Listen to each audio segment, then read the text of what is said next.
जब जब एक व्यक्ति अपनी तुलना किसी दूसरे व्यक्ति से करने लगता है, वह और निराश होता जाता है।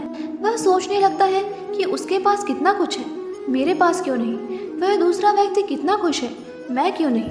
फिर वह इन सब बातों का दोष भगवान को देने लगता है। वह भगवान से शिकायतें करता है कि उन्होंने उसे वह सुख क्यों नहीं दिया जो दूसरों के पास है। लेकिन वह यह भूल जाता है कि धरती पर हर एक इंसान वही भोगता है जैसे कर्म उसने किए होते हैं। आपने देखा होगा कैसे कोई गरीब व्यक्ति अपने सालों के संघर्ष के बाद एक दिन सफल हो जाता है और उसकी सफलता देखकर सभी लोग उसकी मिसाल देते हैं। यह कोई चमत्कार नहीं बल्कि उसके संघर्ष और कर्मों का फल है। तो हमें दूसरों से खुद की तुलना करने के बजाय अपने कर्मों पर ध्यान देना चाहिए। फिर देखिए कैसे आप भी सुखी और सफल बनते हैं। भगवान पे विश्वास रखकर बस अपने कर्मों को अच्छा रखें। कभी किसी का दिल ना दुखाएं, किसी के साथ कुछ गलत ना करें। दोस्तों, किसी ने बड़े कमाल की बात कही है कि अपने जीवन को ऊपर वाले को सौंप दो, क्योंकि आप जीवन भर में जो कर सकते हैं उतना तो वह एक पल में कर सकता है। आपके लिए एक छोटी सी कहानी। यह कहानी महाभारत के युद्ध की है। युद्ध के प्रारंभ होने से पहले युद्ध भूमि को तैयार किया जा रहा था। कुरुक्षेत्र की भूमि को समतल बनाया जा रहा था, पेड़ों को हटाया जा रहा था। उस युद्ध भूमि का मुआयना करने के लिए एक दिन पहले निरीक्षण करने के लिए भगवान श्री कृष्ण और उनके मित्र धनुर्धर अर्जुन पहुंचे। वो मुआयना कर रहे थे, देख रहे थे कि तैयारी किस तरह की चल रही है। तभी एक चिड़िया उड़ती उड़ती आई और भगवान श्री कृष्ण के पास आकर बोली कि भगवान, मुझसे क्या गलती हो गई। मेरी दुनिया आपने उजाड़ दी। यहाँ युद्ध भूमि को तैयार किया जा रहा है, पेड़ों को गिराया जा रहा है। एक हाथी ने आकर मेरा पेड़ गिरा दिया। मेरा घोंसला उस पर था तो घोंसला गिर कर के जमीन पर आ गया। उसमें नन्हे नन्हे बच्चे हैं। हमारी जान बचा लीजिए भगवान, अब सब आपके हाथ में है। भगवान श्री कृष्ण ने कहा कि मैं इसमें क्या कर सकता हूँ, मैं तुम्हारी मदद नहीं कर सकता। यह तो नियति का पहिया है, समय का पहिया घूमता चला जाता है, इसमें मैं क्या कर सकता हूँ। वो चिड़िया रुआसी होकर बोली कि भगवान, मुझे बस एक इजाज़त दे दीजिए।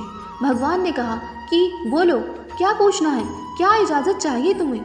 उस चिड़िया ने कहा कि भगवान, मैं आप पर विश्वास कर सकती हूँ ना। भगवान ने हाँ भरी। अगले दिन युद्ध शुरू हुआ और युद्ध की शुरुआत से पहले भगवान श्री कृष्ण ने अर्जुन से कहा, मित्र, मुझे अपना धनुष और एक बाण दे दो। अर्जुन ने अपना धनुष सौंपने से पहले पूछा कि केशव, आपने तो प्रतिज्ञा ली थी कि आप शस्त्र नहीं उठाएंगे। आखिर ऐसा क्या हो गया कि भगवान श्री कृष्ण को शस्त्र उठाना पड़ रहा है। तब भगवान श्री कृष्ण ने कहा कि सामने वह हाथी देख रहे हो, उस हाथी ने उस चिड़िया का घोंसला गिराया, उस पेड़ को नष्ट कर दिया जिस पर उसका घोंसला था। मुझे कुछ तो करना पड़ेगा। अर्जुन समझ गया। भगवान श्री कृष्ण ने वो धनुष लिया, एक तीर छोड़ा, लेकिन ये क्या, वो तीर जाकर हाथी को लगा ही नहीं। उसके गले में एक घंटी लटक रही थी, उस पर जाकर लगा और वो घंटी नीचे जमीन पर गिर गई।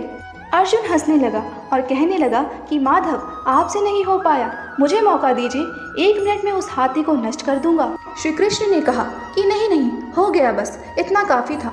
अर्जुन ने भी ज्यादा सवाल जवाब नहीं किए।